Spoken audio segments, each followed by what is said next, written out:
अक्सर लोगों को ये शिकायत होती है कि वो जिस फंड में इन्वेस्ट करते हैं वो फंड उतना अच्छा परफॉर्म नहीं करता है जो उनके एक्सपेक्टेशंस होते हैं, क्योंकि बाय डिफॉल्ट उनके एक्सपेक्टेशंस काफी हाई रिटर्न्स के होते हैं और इसलिए वो एक शॉर्टकट अपना के सीधा सीधा पूछते हैं कि सर आप मेरे ये बता दीजिए कि कौन सा फंड अच्छा है वो मैं उसमें जाके इन्वेस्ट कर दूं। और इस प्रोसेस में वो जितने लोगों से पूछते हैं उतने ही उनके नए नए फंड उनको मिलते जाते हैं, क्योंकि हर किसी का ओपिनियन डिफरेंट हो सकता है। और इवन अगर वो गूगल में जाके टॉप 10 फंड्स भी निकालते हैं तो भी उनको एक दूसरी लिस्ट मिल जाती है, और अगर अलग अलग समय पे निकालते जाते हैं तो वो लिस्ट और लंबी होती जाती है। इस तरह से अगर हम देखेंगे तो उनके पास अच्छे फंड्स को लेके एक लंबी चौड़ी लिस्ट तैयार हो जाती है। तो दोस्तों, आप सारे अच्छे फंड्स में तो आप इन्वेस्ट नहीं कर सकते हैं, डेफिनेटली आपको उनमें से भी कुछ अच्छे फंड आपको चुनना पड़ते हैं।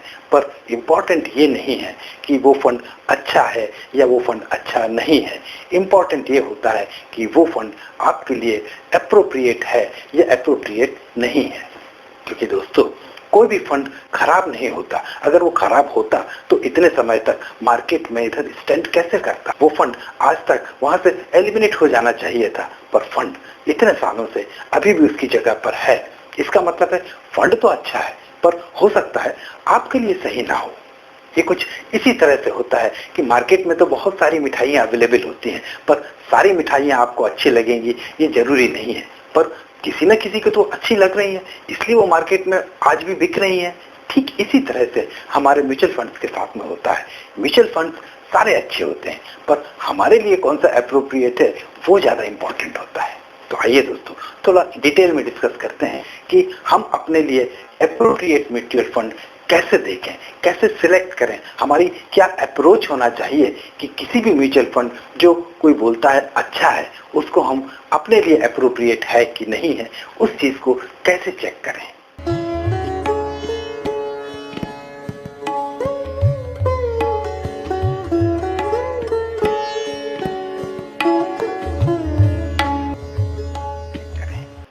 नमस्कार दोस्तों, मैं हूं आपका दोस्त मनीष वर्मा। आपका पैसा आपका प्लान में आप सभी का स्वागत है। दोस्तों, अच्छा और एप्रोप्रिएट फंड में एक बेसिक डिफरेंस होता है। अच्छा फंड शॉर्ट लिव्ड होता है। आज अच्छा है, हो सकता है कल उतना अच्छा ना रह जाए, हो सकता है परसों कोई दूसरा अच्छा फंड उसको रिप्लेस कर दे। पर एप्रोप्रिएटनेस जो होती है वो लॉन्ग लास्टिंग होती है। एक बार अगर कोई चीज आपके लिए, कोई फंड आपके लिए एप्रोप्रिएट है तो इसका मतलब है, और वो काफी लंबे समय तक आपके लिए एप्रोप्रिएट रहने वाला है, जब तक कि उस फंड में ही बेसिक कोई चेंजेस ना हो जाए या आपका अपना रिक्वायरमेंट चेंज ना हो जाए। तो दोस्तों, फंड की एप्रोप्रिएटनेस चेक करने के लिए पहला स्टेप जो होता है वो ये कि आपकी जो फंड की कैटेगरी है, जिस कैटेगरी का आपने म्यूचुअल फंड लिया है, वो कैटेगरी आपके थॉट प्रोसेस के साथ में, आपके इन्वेस्टमेंट के साथ में, आपके हॉराइजन के साथ में अलाइंड होना चाहिए। क्योंकि कैटेगरी बेसिकली आपका जितना हॉराइजन है उससे निकल के आती है, और अगर आपको हॉराइजन में ही क्लैरिटी नहीं है तो फिर आप अपने लिए एप्रोप्रिएट कैटेगरी चुन कैसे सकते हैं। इसलिए आपको आपके इन्वेस्टमेंट के हॉराइजन, आप कितने समय तक इन्वेस्टेड रहना चाहते हैं, उसमें क्लैरिटी होना बहुत जरूरी होता है। वो क्लैरिटी होने के बाद ही आप सही कैटेगरी का चुनाव कर सकते हैं। चाहे आप वेल्थ क्रिएशन के लिए करना चाहते हो इन्वेस्टमेंट, और चाहे आप किसी फाइनेंशियल गोल को अचीव करने के लिए करना चाहते हो, क्योंकि सही कैटेगरी चुनने से ही आपकी रिस्क एलिमिनेट होती है। और अगर आप रिस्क एलिमिनेट नहीं कर पाए तो फंड एप्रोप्रिएट कैसे रहेगा? क्योंकि एप्रोप्रिएटनेस का सीधा सीधा मतलब तो यही होता है कि आप ये चाहते हैं कि हम एक जिस रिस्क के फ्रेम में हैं, हम जितना रिस्क ले सकते हैं उससे ज्यादा रिस्क ये फंड नहीं होना चाहिए। पर दोस्तों, सही कैटेगरी चुनने से आपकी रिस्क लेवल काफी हद तक कम हो जाता है, और जो भी रहता है वो आपकी सीमाओं के अंदर होता है। आइए इसको एक हम छोटे से एग्जाम्पल से समझने की कोशिश करते हैं। दोस्तों, आपका हॉराइजन 8 साल का है, और अगर आप मिड कैप या स्मॉल कैप कैटेगरी के किसी फंड में इन्वेस्ट करते हैं तो आपके रिटर्न्स की अनसर्टेनिटी बहुत ज्यादा होगी। परंतु अगर वहीं आप हाइब्रिड या लार्ज कैप में सिलेक्ट करते हैं तो आपके रिटर्न्स की अनसर्टेनिटी काफी कम हो जाती है। और अगर आप डेट फंड सिलेक्ट कर लेते हैं तो आपकी अनसर्टेनिटी काफी हद तक कम हो जाती है। और दोस्तों, जितनी अनसर्टेनिटी कम होगी, एप्रोप्रिएटनेस उतनी ही बढ़ती जाती है, क्योंकि फिर हमको मालूम रहता है, हम प्रिडिक्ट कर पाते हैं कि हमको कितने रिटर्न्स मिल सकेंगे। क्योंकि दोस्तों हर सर्टेनिटी की एक कीमत होती है और वही कीमत आपके रिटर्न्स को डिस्काउंट करती है। अब दोस्तों ये डिस्काउंटिंग आपको कितनी एक्सेप्टेबल है वही आपकी एसोसिएटेड रिस्क हो जाती है। और दोस्तों ये डिस्काउंटिंग जितनी कम होगी उतना ही फंड आपके लिए ज़्यादा अप्रोप्रिएट हो जाए। इसलिए दोस्तों फंड कैटेगरी का सिलेक्शन बहुत इंपॉर्टेंट होता है। अब आइए हम ये देखने की कोशिश करते हैं कि with in the fund category हम अपने फंड का सिलेक्शन कैसे करें। तो दोस्तों अधिकतर लोग अपने फंड का सिलेक्शन केवल और केवल उसके ट्रेलिंग रिटर्न के बेसिस पे कर लेते हैं। पर्टिकुलरली जिसका ट्रेलिंग रिटर्न जितना ज़्यादा होता है लोग सोचते हैं यही फंड सबसे अच्छा है और वही फंड में इन्वेस्टमेंट करते हैं। पर दोस्तों आपको ये हमेशा याद रखना चाहिए, जिसका ट्रेलिंग रिटर्न्स ज़्यादा आ रहा है उसमें वेरिएशन भी ज़्यादा आता है, क्योंकि उसका स्टैंडर्ड डेविएशन भी ज़्यादा होता है। और इसलिए वो जैसे ऊपर जितना ज़्यादा जाता है, जब मार्केट नीचे आता है तो उसी हिसाब से नीचे भी आता है, यानी कि वो मार्केट के मूवमेंट से ज़्यादा अफेक्टेड होता है। पर जब हम अपने लिए अप्रोप्रिएटनेस की बात करते हैं तो हमको एक सर्टेनिटी लेवल ज़्यादा से ज़्यादा चाहिए होता है, और इसके लिए हमको ट्रेलिंग रिटर्न का बेसिस ना लेके हमको एक उसके रिटर्न्स की कंसिस्टेंसी देखना चाहिए। अगर उसके रिटर्न्स में कंसिस्टेंसी है तो इर्रिस्पेक्टिव ऑफ मार्केट सिनेरियो वो हमको एक मिनिमम हमारा जो एक्सपेक्टेड रिटर्न्स है वो हमको दे सकता है।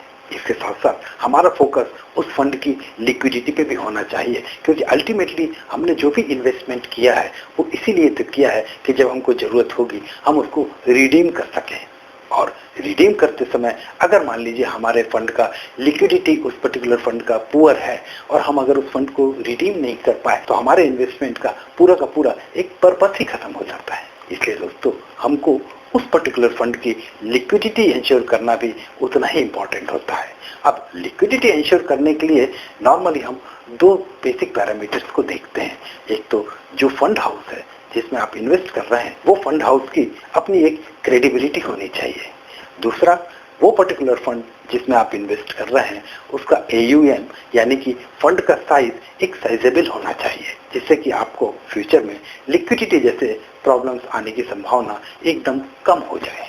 इसके अलावा दोस्तों in process of selecting the right fund, appropriate fund, आपको दो तीन चीज और चेक करना चाहिए। आपको थोड़े फंड के डिटेल में जाना चाहिए, आपको एक नज़र मारना चाहिए उसके स्क्रिप्ट के सिलेक्शन पे, आपको नज़र मारना चाहिए उसके सेक्टर्स के अलोकेशन के ऊपर में, क्योंकि अगर बहुत ज़्यादा कंसंट्रेटेड, बहुत ज़्यादा सेक्टर डोमिनेटेड टाइप का अगर उसका इन्वेस्टमेंट है, उसके केस में आपके फंड का सर्टेन मार्केट कंडीशंस में ज़्यादा डेविएशन होने का चांसेस बढ़ जाता है। इसलिए आपके फंड का सेक्टर स्पेसिफिक बहुत ज़्यादा कंसंट्रेशन होने की जगह आपके फंड का एक अच्छा खासा एक एडिक्वेट डाइवर्सिफिकेशन होना बहुत जरूरी होता है, जिससे कि आपका फंड एडवर्स मार्केट कंडीशंस में भी उतना पूरा परफॉर्म ना करे। तो दोस्तों इन सभी एस्पेक्ट्स को अगर आप एक थॉरो एनालिसिस के बाद में अपने फंड का सिलेक्शन करते हैं तो गलत होने की संभावना बहुत कम हो जाती है। इवन जो आप फंड सिलेक्ट करते हैं उसमें क्या नेगेटिव एस्पेक्ट्स हैं, क्या पॉजिटिव एस्पेक्ट्स हैं, इनके बारे में आपको पहले से मालूम रहता है। इसलिए इसके केस में एक फाइनेंशियल सरप्राइजेस आने के चांसेस काफ़ी कम हो जाते हैं, और इसलिए कोई भी एक फंड आपके लिए अप्रोप्रिएट हो सकता है और एक लंबे समय तक आपके लिए ये फंड अप्रोप्रिएट ही बना रहता है। तो दोस्तों आज के लिए बस इतना ही। कैसा लगा हमारा आज का ये डिस्कशन, अपनी प्रतिक्रिया जरूर दीजिए, और अगर पसंद आया है तो आप मेरे चैनल को सब्सक्राइब भी जरूर कीजिए, जिससे इस तरह के इन टॉपिक्स पे होने वाले सारे डिस्कशंस में आप भी सम्मिलित हो सकें।